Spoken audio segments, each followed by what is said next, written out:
So let's just take a step back. You can definitely fight for more access for the press, but you have to be consistent. It shouldn't just be now in the Hegseth administration. And also to think that there's... Didn't you make that point? I mean, you just made the point that the press actually did push back on it. But you would So wonder there why is consistency there. Well, for sure, but I don't see, I don't think anyone here pushed back on the Obama administration in 2013. But also the bigger point is... but you just said so. I mean, the press did strongly push back against the Obama administration at that time. And I'll add one more thing to it. When Obama tried to blackball Fox News, all the other news outlets came out and in defense of their correspondents. So I would agree that Obama was probably even more in terms of trying to control the press and shut it down. But even there's a bigger problem with media now, and this is why I don't believe there'll be a public backlash to this. I mean, just like there was an anchor on this own channel that had to apologize today because they were saying that the Palestinian hostages totally misrepresented a glorious moment in our history and for the world peace.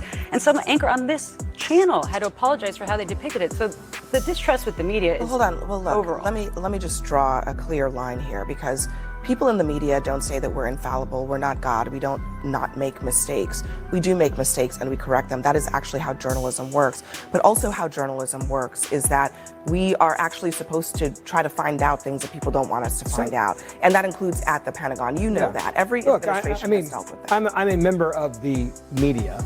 As a talk show host, I want to have access. I think one of the big things, though, that people are underestimating is the American people look at a lot of the media now as not actually members of the media. They look at them as people that put out propaganda for one side.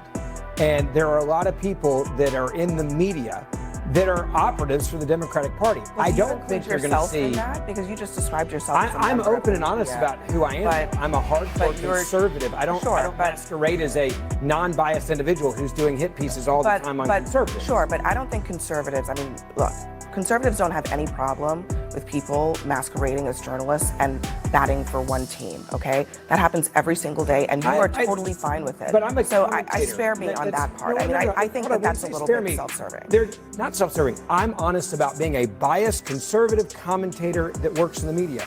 I'm not lying when I go to the Pentagon acting like I'm a non-biased journalist who's then doing hit pieces only on conservatives.